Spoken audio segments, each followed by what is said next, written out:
السلام علیکم. د انورټر جټکې وي، خو د دې دپاره یو د پی بي 04 والا سټینګ دی او داسې په پی ای کې 10 کې هم د دې سټینګ شته، خو له دې ما سوا چې د دې نور زه تا د دې سټینګان در وښیم چې هغه به بالکل دا جټکه کنټرولېږي په ذمهواري سره. نو دغه جټکه چې ده هغه نقصاني هم ده، ځکه چې د جټکې په باره کې ما ډېرې ویډیوګانې کړي دي او بیا داسې کمنټونه چا کړي دي. اوس والعالم چې د هغه انورټر نه وي که به دا جټکه کېنېده د سودا نه یې بنده وایي. څه کیسه لري جټکه ډېر غټ نقصان ورکوي سمرسیبلانو ته.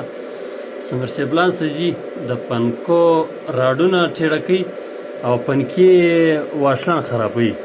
نو دغه جټکه 100% ختمول دغه انورټر کې ته وینې د دغه دغسې اوبه هم جټکې وي.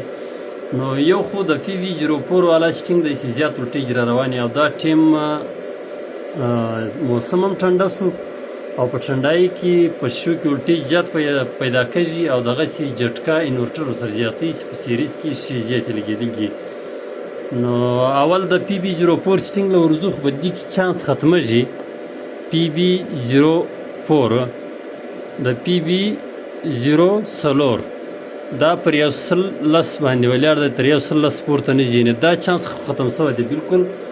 په دې کې زیاته داسې ځای نشته چې اوس ته نور مزید پورته وړې دغه جټکه به ته کنټرولوې. او بیا داسې د پی ای 10 والی دی، هغه پر 100 نه کښته بیا راړې. نو نه هغه هم نه دی، هغه باندې هم خامخا ضروري نه ده چې کومه دا جټکه د ختم شي. ولې ځکه چې په هغه سره بیا ستا ولټیج هم ضایع کېدلی شي، ولټیج هم ختم شي. نو راځو د ویډیو طرف ته. که چیرې په انورټر کې جټکه وي، خو خبره دا ده چې که دغه انورټر کې جټکه ډېره وي د سیریز یعنې شي ډېرې په سیریز کې لګېدلي او یو 3 نه راوړي او خالي جټکه یې نه کنټرولېږي. اوس یې درته ښیو. اول به داسې وکړي چې داسې یو دا طرح سټینګان ډېر راځي چې ملګرو ډېرې پوښتنې کړي دي. زه یو سټینګ کې هغه ویډیو ما کړي دي، دوی هغه سټینګ ته ورغلي هغه سټینګ نه کېږي، هغه نه بدلېږي. نو بدلېږي په دې وجه نه چې په سټارټ انورټر کې نیمه سټینګان نه کېږي، نیمه په سټارټ کې کېږي، نیمه په سټارټ کې نه کېږي. نو دغه سټینګ زه ته درښیم دا په سټارټ کې نه کېږي بالکل. اول کې به یوه انورټر بندوو، بیا به ورځو د سټینګو طرف ته.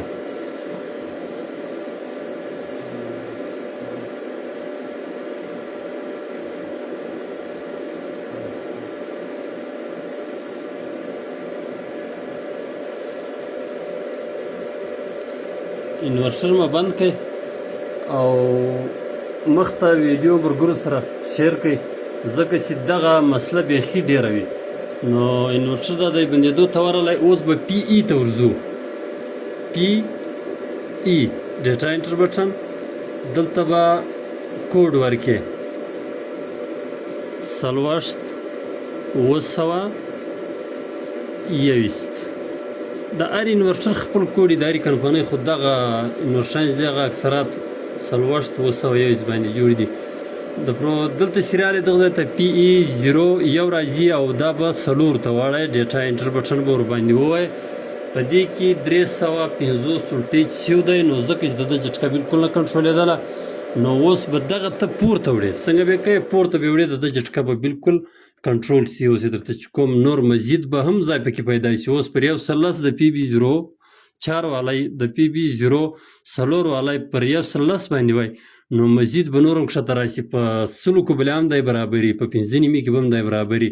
نو دا به بوځو 420 ته مو بوتی د پی ای 04 والی مسو ته بوتی 420 ته مو بوتی. او داسې ډیټا انټر بټن به ورباندې ووایي او را به سو شاته. اوس به یې چک کړو، خو د پی بي 04 والی پر څه وایي؟ پر 110 باندې. هغې کې زیاته چانس نه وای، د جټکې د ختمېدو چانس نه وای. اوس بیا سټارټ کړو، چک بیا کړو چې اوس دی څنګه سولی.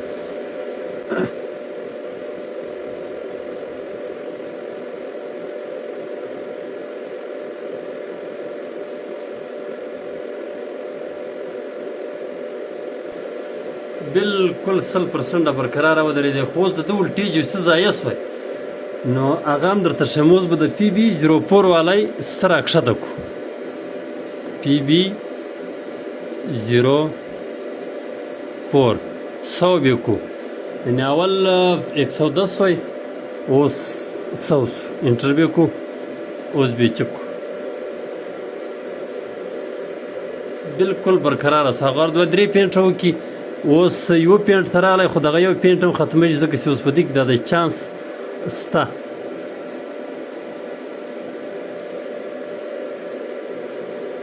پر 40 باندې بالکل داسې برقرار ودرېده یعنې لږه به هم نه ښورېږي